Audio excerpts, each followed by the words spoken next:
Mari kita satu di dalam doa. Bapa, kami mengucap syukur buat malam hari ini. Terima kasih Roh Kudus, terima kasih Tuhan Yesus. Engkau sungguh baik, teramat baik dalam hidup kami. Engkau masih peliharakan kami sampai detik ini, sampai hari ini. Terima kasih Tuhan buat pemeliharaan-Mu atas hidup kami. Terima kasih juga buat ibadah kami malam hari ini. Kami percaya Roh Kudus Engkau ada di tengah-tengah kami. Engkau sendiri yang mengurapi ibadah kami dari awal, pertengahan, kepada akhirnya. Sepenuhnya dalam kendali-Mu. Biar Engkau juga Bapa yang mengurapi jalannya pemberitaan firman Tuhan. Kau mengurapi ibadah secara live. Juga mengurapi hamba-Mu ini dan semua kami yang hadir malam hari ini. Tanpa terkecuali. Diberkati di dalam nama Tuhan Yesus Kristus. Biar Engkau sendiri yang berfirman bagi kami semua. Terima kasih Bapa. Kami alaskan ibadah kami. Hanya di dalam nama Tuhan Yesus Kristus. Kami berdoa dan mengucap syukur. Amin. Sekali lagi, salam buat kita semua. Shalom, Shalom, Ibu Ria, shalom semuanya. Shalom. Iya. Mari kita buka firman Tuhan dari Roma 12 ayat 2. Roma 12 ayat 2.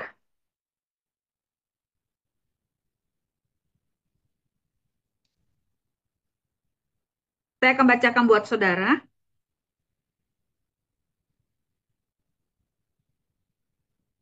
Janganlah kamu menjauhkan diri, janganlah kamu menjadi serupa dengan dunia ini, tetapi berubahlah oleh pembaharuan budimu, sehingga kamu dapat membedakan manakah kehendak Allah, apa yang baik, yang berkenan kepada Allah, dan yang sempurna. Saya ulang, Roma 12 ayat 2, janganlah kamu menjadi serupa dengan dunia ini, tetapi berubahlah oleh pembaharuan budimu, sehingga kamu dapat membedakan manakah kehendak Allah, apa yang baik, yang berkenan kepada Allah, dan yang sempurna. Demikianlah firman Tuhan. Saudaraku, firman Tuhan dengan tema perubahan pola pikir. Firman Tuhan dengan tema perubahan pola pikir.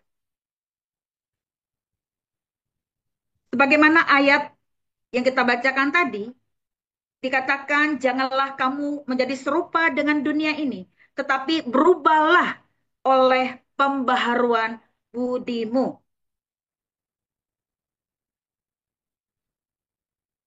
Saudaraku, saya percaya sebelum kita di dalam Kristus, sebelum kita mengalami kelahiran baru, saya percaya masih ada yang menawan pikiran kita. Masih ada yang menawan pikiran kita. Misalkan pikiran yang sia-sia, pikiran yang jahat, pikiran yang kotor, pikiran yang tumpul, dan pikiran yang masih tertutup terhadap Injil. Ini yang menawan kita sebelum di dalam Kristus atau sebelum mengalami kelahiran baru. Maka dari itu firman Tuhan di dalam surat Roma dikatakan berubahlah oleh pembaharuan budimu. Berarti kita harus mengalami perubahan pikiran. Dari pikiran sia-sia, dari pikiran jahat, dari pikiran kotor, dari pikiran tumpul, dan dari pikiran yang masih tertutup terhadap Injil.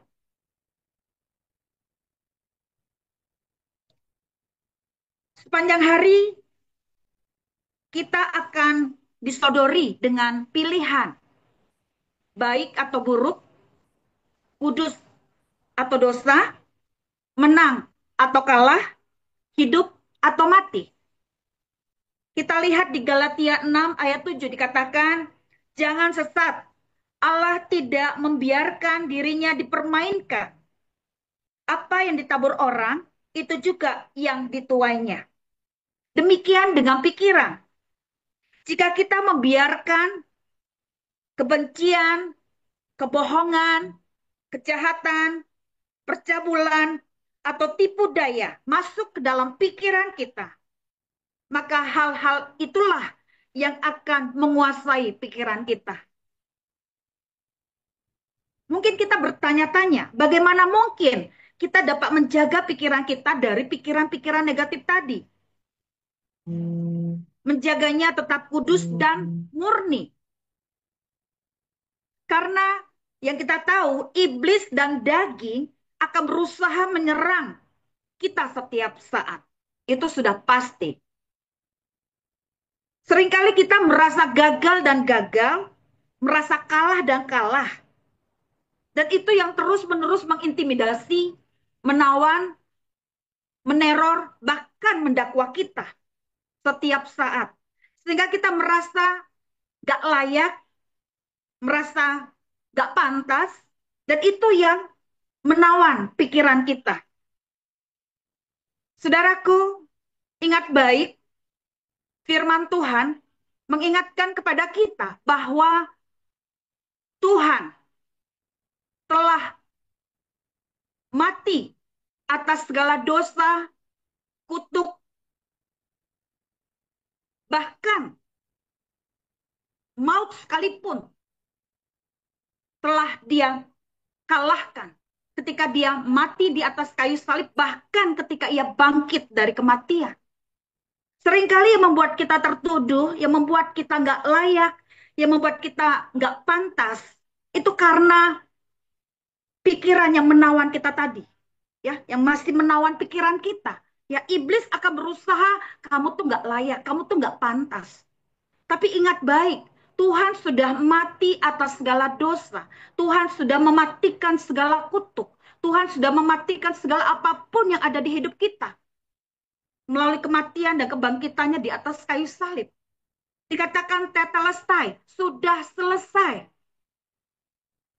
Yang menjadi persoalan iblis berusaha meneror, menyerang, bahkan menghancurkan kita melalui tawanan-tawanan tadi. Makanya kita harus melihatnya dari kacamata kasih karunia. Kita melihat bagaimana kasih karunia Tuhan yang memampukan kita. Sekalipun kita jatuh, tapi tidak sampai tergeletak. Sekalipun kita jatuh, masih ada tangan Tuhan yang menatang kita, yang menopang kita. Itu yang harus tertanam di dalam pikiran kita. Itu yang harus tertanam di dalam benak kita. Bahwa iblis tidak bisa menghancurkan kita. Ketika kita telah mengalami kelahiran baru, kita telah dimerdekakan dikatakan. Makanya kenapa banyak orang Kristen mengalami kekalahan? Karena dia tidak menyadari bahwa Yesus sudah mati atas setiap dosa dan pelanggaran kita. Yesus sudah mati atas apapun yang ada di hidup kita. Kitalah yang harus membangkitkan semangat kita. Kitalah yang harus membangkitkan roh kita. Dan kita harus memupuk hal-hal yang positif di dalam pikiran kita. Bahwa Yesus sudah mati dan bangkit. Membuktikan bahwa Tuhan kita hidup. Tuhan kita layak, pantas. Tuhan kita luar biasa. Tuhan kita mulia. Tuhan kita besar. Tidak ada yang bisa mengganggu gugat apa yang Tuhan sudah lakukan atas kita. Bahkan ketika kita telah mengalami kelahiran baru, kita telah dimeteraikan menjadi anak-anak Allah. Ini yang harus tertanam di dalam hati dan pikiran kita. Makanya kita melihat dari kacamata kasih karunia. Kalau tanpa kasih karunia, kita tidak mampu. Kita tidak akan mampu. Mungkin pernah terbersit di benak kita. Kok yang saya lakukan seperti ini, sepertinya gagal. Saya nggak pantas, saya nggak bisa Tuhan. Tapi ingat baik, Tuhan telah mengerjakannya bagi kita. Segala kelemahan kita, segala penderitaan kita, segala ketakutan kita, segala kekhawatiran kita. Tuhan telah menanggung itu semua. Bahkan dikatakan di dalam kelemahanku, kelemahan kita, kuasanya sempurna. Kita bisa saja jatuh, tapi kita harus bangkit. Kita harus percaya Tuhan telah menjamin kita. Kita yang harus memaksa diri kita. Kita yang harus menguatkan diri kita. Kita yang harus membangkitkan diri kita kembali.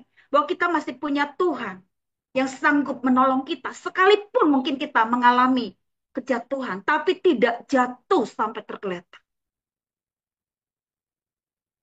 Sepanjang kita di dalam koridornya, Tuhan bisa memulihkan kita kembali.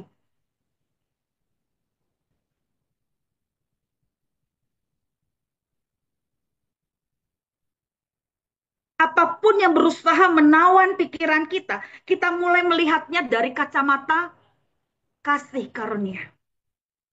Kasih karunia-Nya lah yang membuat kita hidup dan ada sampai hari ini. Mungkin ada di antara kita sedang mengalami kesulitan dalam hal keuangan. Mungkin ada di antara kita sedang mengalami pergumulan di dalam keluarga.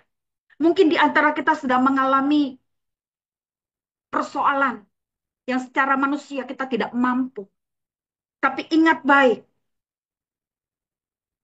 Tuhan telah menanggung itu semua di atas kayu salib. Kita harus berpusatkan kepada kematian dan kebangkitan Kristus.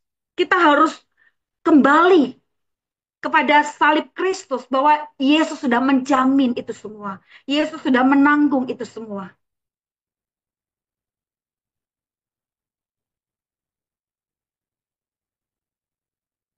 Saudaraku, apa bisa dengar suara saya? Bisa, Bu, jelas. Makanya jika kita memandang kepada pengorbanan Kristus di kayu salib, ingat baik kita telah ditebus dengan darah yang sangat mahal. Darah yang dikorbankan bagi kita, darah yang ditumpahkan bagi kita, bukan murahan. Itu melalui salib Kristus, dia telah menanggung itu semua. Jika kita mungkin saat ini sedang mengalami secara manusia, saya gagal. Bagaimana saya bisa taat, bagaimana saya bisa mencapai garis akhir. Mungkin pernah terlintas di dalam benak kita. Dan itu juga pernah saya alami. Kadang iblis mencoba mendakwa pikiran saya. Kadang iblis berusaha menekan jiwa saya. Sehingga saya merasa nggak layak. Bahkan saya sulit untuk membangun hubungan yang karib dengan Tuhan pada saat itu. Sulit untuk bisa kembali. Tapi Tuhan melalui kasih karunia-Nya, melalui Roh Kudus-Nya, kembali mengingatkan, engkau tidak sendirian. Engkau tidak dibiarkan dan tidak ditinggalkan. Bahkan firman Tuhan berkata, di dalam Matius 28, aku menyertaimu sampai kepada akhir zaman. Mungkin saat ini kita merasa gagal, mungkin saat ini kita merasa kalah. Tapi ingat itu bukan akhir. Tetap percaya bahwa Tuhan menjadi jaminan bagi kita. Pandang kasih karunia-Nya. Kasih karunia-Nya telah dicurahkan bagi kita. Kasih karunia-Nya telah diberikan kepada kita. Kasih karunia-Nya telah dianugerahi kepada kita. Mari kita hidup di dalam kasih karunia-Nya yang memampukan kita untuk hidup kepada apa yang Tuhan mau. Makanya mindset kita ini, pikiran kita ini harus mengalami pembaharuan. Dan itu terus-menerus. Tidak ada yang namanya instan di dalam perubahan itu. Tidak ada yang namanya instan di dalam proses itu. Tapi sepanjang kita di dalam koridornya dan kita percaya kepada Tuhan, maka Tuhan akan menolong kita melalui Roh Kudus-Nya.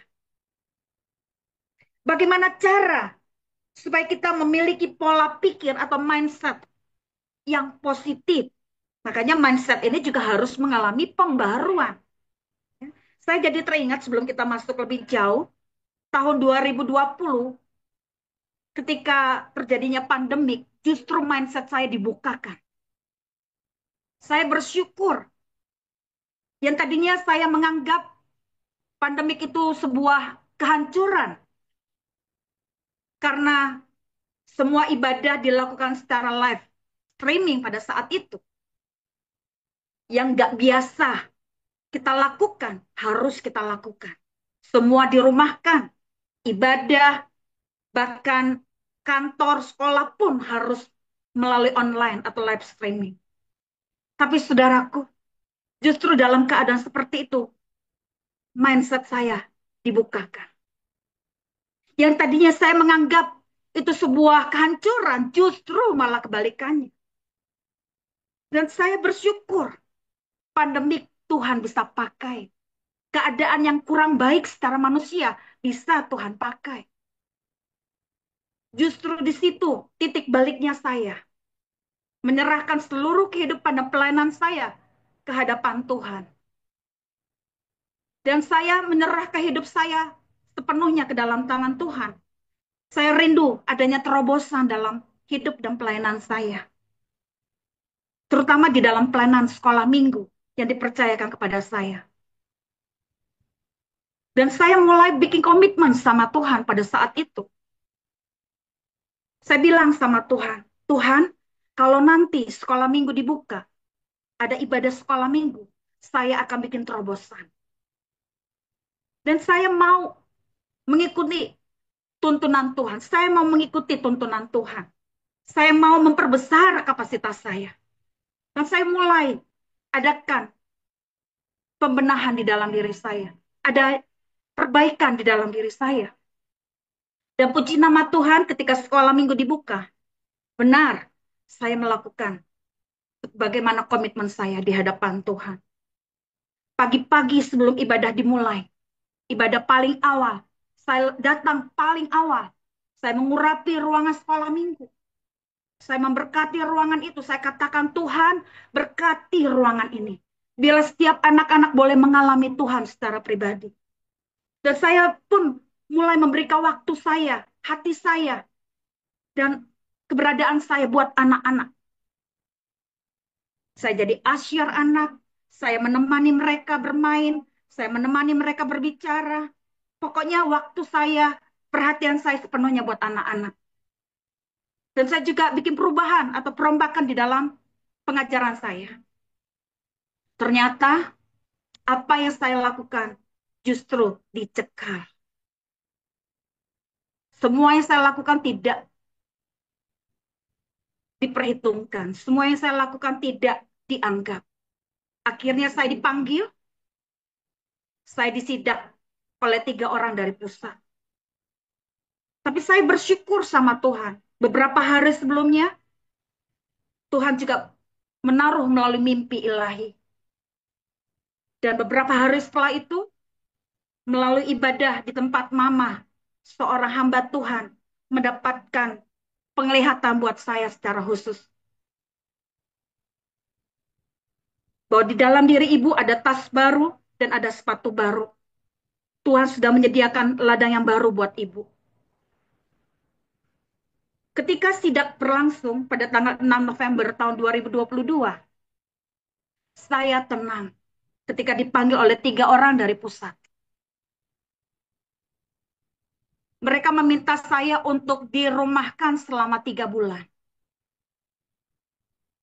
Jujur, kalau secara manusia, saya tidak mau dirumahkan. Kenapa? Buat saya, 1 hari tidak melayani, tidak bisa. Karena hati saya, jiwa saya sudah terobos. Dalam arti tidak bisa lagi apa ya, kalau dibilang, ditahan-tahan gitu. Ketika saya dibilang dirumahkan,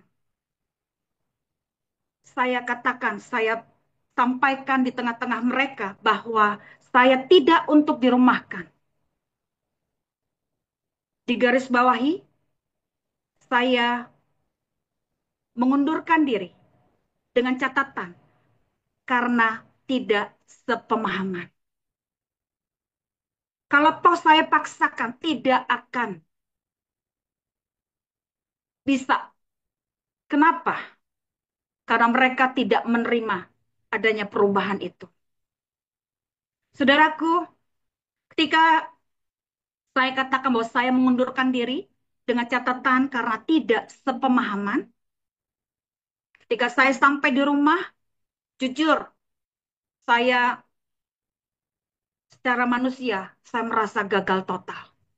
Karena apa yang sudah saya tabur yang selama ini, apa yang sudah saya lakukan selama 30 tahun, saya mengajar sekolah minggu, tapi berakhir begitu saja. Saya menangis selama hampir 1 minggu. Saya merasa gagal total. Saya gagal total, Tuhan.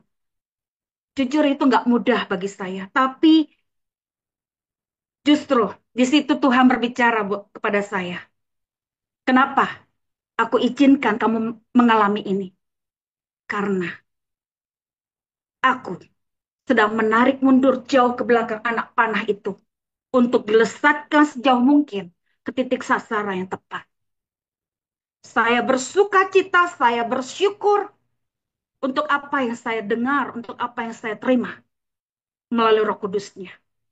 Dan puji nama Tuhan, saya belajar mengampuni orang-orang yang memperlakukan saya seperti itu. Saya nggak tahu dari mana infonya, tahu-tahu beritanya sampai kepada orang-orang pusat.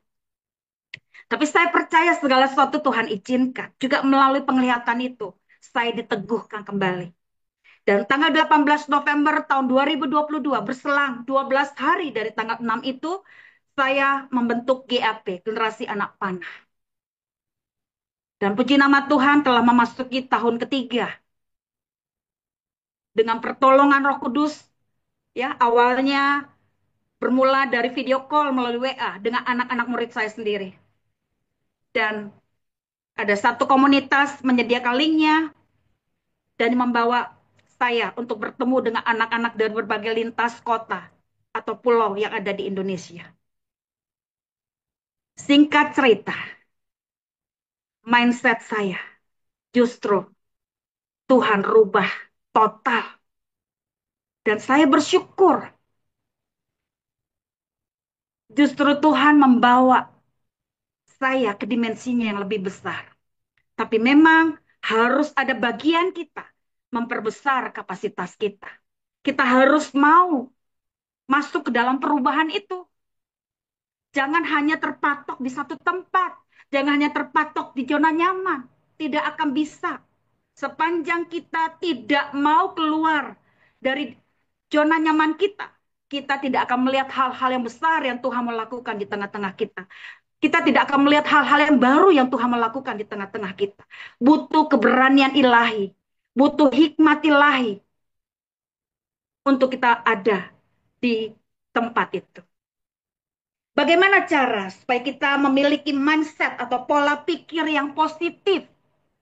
Yang pertama, yuk kita lihat di Yakobus 4 ayat 7 sampai 8a, 2 Korintus 10 ayat 5. Silakan salah seorang baca.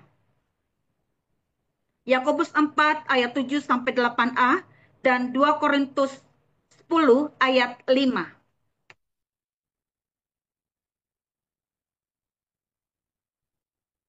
Silakan.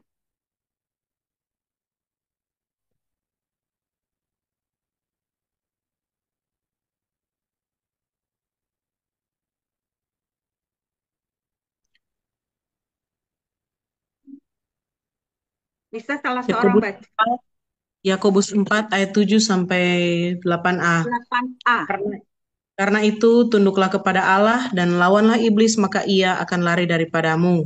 Mendekatlah kepada Allah dan ia akan mendekat kepadamu. Iya. Yang kedua 2 Korintus 10 ayat 5, silakan.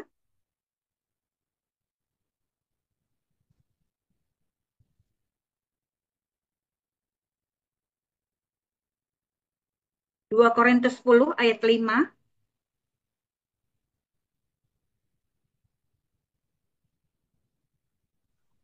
2 Korintus 10 ayat 5, kami mematahkan setiap siasat orang dan merubuhkan setiap kubu yang dibangun oleh keangkuhan manusia untuk menentang pengenalan akan Allah. Kami menawan segala pikiran dan menaklukkannya kepada Kristus. Iya. Yang pertama, bagaimana cara supaya kita memiliki mindset yang positif atau pola pikir yang positif? Berserah kepada Tuhan. Kita nggak bisa pakai dengan kekuatan kita sendiri. Kita nggak akan mampu. Karena kekuatan kita tidak seberapa. Kekuatan kita tidak seberapa. Tapi ketika kita berserah kepada Tuhan, maka Tuhan sendiri akan menolong, mengurapi, dan menyertai kita. Bahkan hal-hal yang supranatural, hal-hal yang adikodrati, hal-hal yang ilahi, Tuhan bisa lakukan di tengah-tengah kita. apa yang tidak terpikirkan oleh kita, apa yang tidak timbul di dalam hati kita, apa yang tidak pernah kita lihat dengan mata, apa yang tidak pernah kita dengar dengan telinga, Tuhan sediakan. Itulah Tuhan. Ya, yang pertama adalah berserah kepada Tuhan. Yang kedua, kita lihat di Mazmur 1 ayat 2 dan Mazmur 119 ayat 97. Silahkan. Mazmur 1 ayat 2 dan Mazmur 119 ayat 97.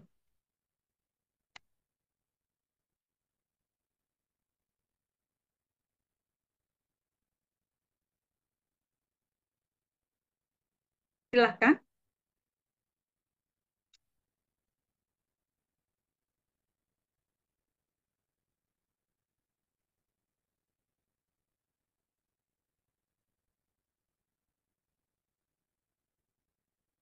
Iya, silakan.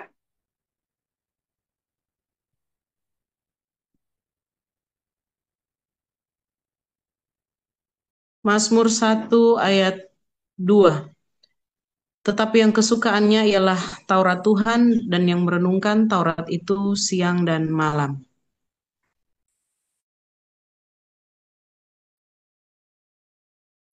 Yang kedua, Mazmur 119 ayat 97.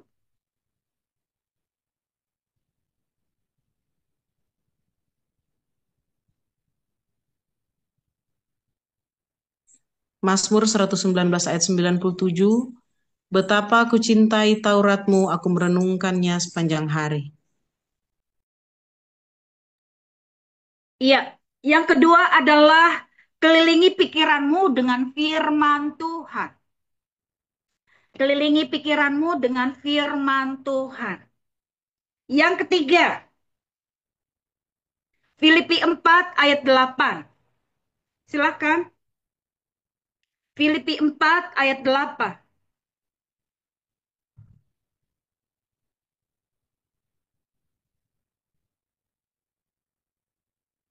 Filipi 4 ayat 8. Jadi akhirnya saudara-saudara, semua yang benar, semua yang mulia, semua yang adil, semua yang suci, semua yang manis, semua yang sedap didengar, semua yang disebut kebajikan dan patut dipuji, pikirkanlah semuanya itu.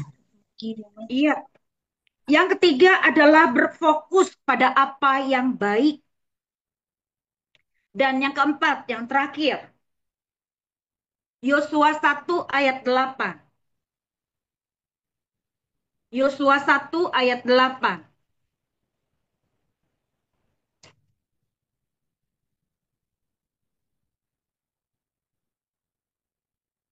Saya akan bacakan.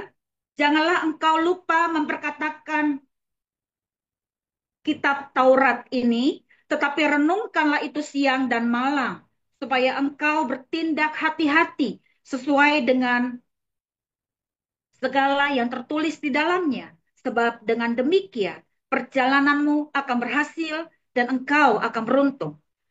Yang keempat, mengingat janji-janji Allah. Jika mindset kita dibawa kepada hal-hal yang positif. Yang pertama adalah berserah kepada Tuhan. Yang kedua, kelilingi pikiranmu dengan firman Tuhan. Yang ketiga, berfokus pada apa yang baik. Dan yang keempat, mengingat janji-janji Allah, maka pikiran kita akan mengalami pembaharuan. Maka yang kita pikirkan adalah pikiran-pikiran Kristus. Pikiran-pikiran yang berkenan di hadapan Allah. Ini yang harus ada pada kita. Pikiran ini harus mengalami pembaharuan. Ingat, pikiran atau mindset mempengaruhi kualitas hidup kita. Pikiran atau mindset mempengaruhi kualitas hidup kita. Yang kedua, pikiran atau mindset menentukan hidup kita. Pikiran atau mindset menentukan hidup kita. Mari kita melatih pikiran kita untuk berpikir yang positif. Ya, makanya dikatakan apa? Di Roma 12 ayat 2 tadi, janganlah kamu menjadi serupa dengan dunia ini, tetapi berubahlah oleh pembaharuan budimu, sehingga kamu dapat membedakan manakah kehendak Allah, apa yang baik, yang berkenan kepada Allah, dan yang sempurna. Saya akan kupas ulang ya, sebagaimana tema malam ini yaitu perubahan pola pikir. Firman Tuhan terambil dari Roma 12 ayat 2. Ingat sebelum kita di dalam Kristus atau sebelum kita mengalami kelahiran baru, masih ada yang menawan pikiran kita. Pikiran sia-sia, pikiran jahat, pikiran kotor, pikiran tumpul, pikiran yang masih tertutup terhadap Injil. Pikiran ini yang harus mengalami pembaharuan. Pikiran ini yang harus mengalami pembaharuan. Ya, sebagaimana dikatakan, janganlah kamu menjadi serupa dengan dunia ini, tetapi berubahlah oleh pembaharuan budimu. Kita harus mengalami pembaharuan di dalam pikiran kita. Sadar atau tidak, pikiran menentukan hidup kita. Ya, sepanjang hari kita disodori pilihan, buruk atau baik, kudus atau dosa, menang atau kalah, hidup atau mati. Ya, sebagaimana di Galatia 6 ayat 7. Jangan sesat, Allah tidak membiarkan dirinya dipermainkan. Karena apa yang ditabur orang, itu juga yang dituainya. Demikian pula dengan pikiran kita. Jika kita membiarkan kebencian, kebohongan, kejahatan, percabulan, atau tipu daya masuk ke dalam pikiran kita, maka hal-hal itulah yang akan menguasai pikiran kita. Tentu, bagaimana mungkin kita dapat menjaga pikiran kita dari pikiran negatif tadi, menjaganya tetap kudus dan murni di hadapan Tuhan. Sedangkan iblis dan daging berusaha menyerang kita, meneror kita, mendakwa kita, bahkan mengintimidasi kita setiap saat. Seringkali yang terjadi kita merasa gagal, merasa kalah, merasa nggak layak, merasa nggak pantas. Bagaimana mungkin saya bisa taat di hadapan Tuhan? Bagaimana mungkin saya bisa sampai di garis akhir? Mungkin itu terlintas di dalam pikiran kita sehingga kita merasa nggak lagi perlu untuk berkomunikasi dengan Tuhan karena roh tertuduh tadi, karena roh dakwaan tadi, karena roh intimidasi tadi yang begitu kuat menyerang kita. Tapi ingat baik, Tuhan telah mati atas segala dosa dan pelanggaran kita. Tuhan telah menebus kita dengan harga yang telah lunas dibayar. Harga melalui kematian Kristus di kayu salib dan kebangkitannya membuktikan bahwa Tuhan kita hidup. Dan dialah yang telah memerdekakan kita ketika kita mengalami kelahiran baru. Kita telah dimerdekakan. Tidak ada yang bisa mengganggu gugat. Bahkan ketika kita telah mengalami kelahiran baru, kita telah dimeteraikan menjadi anak-anak Allah. Kita telah dimeteraikan. Siapa yang bisa mengganggu gugat? Iblis sekalipun tidak bisa. Kecuali hidup kita biarkan kepada tawanan si iblis tadi. Sehingga kita akan tersingkir. Ya, tapi percayalah, Tuhan yang akan menolong kita. Tuhan yang akan mengurapi kita. Kita bisa saja jatuh, tapi tidak sampai tergeletak. Kita bisa saja lemah, tapi ingat baik, di dalam kelemahan kita kuasanya sempurna. Dia akan memampukan kita sepanjang kita menyertakan Roh Kudus. Sepanjang kita menyerahkan hidup kita kepada Allah, Tuhan menjadi jaminan atas hidup kita. Bagaimana cara memiliki pola pikir atau mindset yang positif? Yang pertama, berserah kepada Tuhan. Kita tidak punya pilihan kecuali kita berserah kepada Tuhan. Kita percaya Tuhan kita sanggup melalui Roh Kudus-Nya yang akan menolong kita. Ia akan menuntun kita kepada seluruh kebenaran. Roh Kudus juga yang akan menguatkan dan meneguhkan kita di dalam mengiring dia sampai di garis akhir. Roh Kudus-Nya juga yang akan menyertai kita sampai kepada akhir zaman. Ya, kita harus percaya, kita harus berserah kepada Tuhan. Yang kedua, kelilingi pikiran kita kepada firman Tuhan. Ya, kita harus bangun mesbah bersama Tuhan melalui firman-Nya. Firman-Nya akan menjadi rema bagi kita. Firman-Nya yang akan menguatkan kita, mengokohkan kita untuk tetap kuat mengiring Tuhan sampai akhir. Kita harus kelilingi pikiran kita dengan firman Tuhan. Perkataan firman Yang keluar itu harus diperkatakan, harus dideklarasikan. Perkatakan firman yang positif. Ya, yang bisa membangkitkan kembali semangat dan gairah kita untuk kembali kepada Tuhan. Yang ketiga, berfokus pada apa yang baik. Ya, pikirkan yang baik, ya, yang sedap didengar, yang adil, yang benar, yang patut dipuji. Pikirkan semuanya itu, berfokus pada hal-hal yang baik. Pikirkan pikiran-pikiran yang baik, ya, yang berkenan di hadapan Allah. Dan yang keempat, mengingat janji-janji Tuhan. Apa janji Tuhan atas kita? Ya, sebagaimana firman Tuhan tadi, ya, kita akan bertindak hati-hati dan hidup kita, perjalanan kita beruntung. Ingat, pikiran atau mindset mempengaruhi kualitas hidup kita. Pikiran atau mindset menentukan hidup kita. Mari kita melatih pikiran kita untuk berpikir yang positif. Sehingga kita terluput dari semua pikiran-pikiran yang sia-sia. Puji nama Tuhan, mari kita tutup di dalam doa. Bapak, kami mengucap syukur buat malam hari ini. Terima kasih Roh Kudus, Engkau sungguh baik, teramat baik dalam hidup kami. Engkau mengingatkan kami untuk kami mengalami pembaharuan di dalam pikiran kami. Kami tahu iblis dan daging sering menawan pikiran kami, menawan jiwa kami, sehingga kami merasa tidak layak, tidak pantas di dalam mengikut Tuhan, di dalam mengiring Tuhan. Kami menyadari akan kelemahan kami menyadari akan ketidakberdayaan kami menyadari akan kekurangan kami menyadari itu semua. Siapakah kami ini Tuhan? Kami mau kembali kepada yang Tuhan mau, kepada apa yang Tuhan mau. Untuk itu Roh Kudus kami mau mengalami pembaharuan di dalam pikiran kami. Engkau sendiri telah mati dan bangkit melalui salib Kristus, membuktikan bahwa engkau hidup, engkau mulia, engkau ajaib. Ingatkan kami akan karya salibmu Tuhan.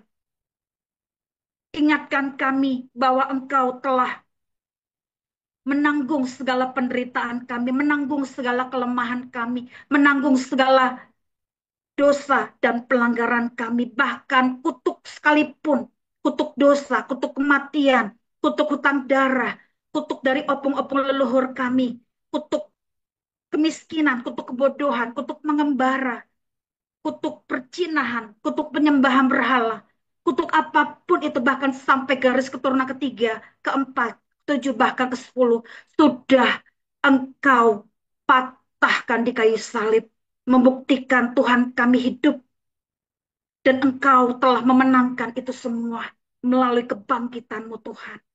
Terima kasih Bapa, buat kami tidak gentar, tidak takut, tidak khawatir akan hidup ini. Karena Tuhan telah menjamin kemenangan yang kilang gemilang atas hidup kami. Bahkan rancanganmu, rancangan hari depan yang penuh dengan harapan. Dunia boleh menawarkan hal-hal yang menakutkan. Tetapi Yesus menjamin kehidupan yang berkemenangan di dalam Kristus. Yesus menjamin hidup kami sampai pada kesudahan zaman.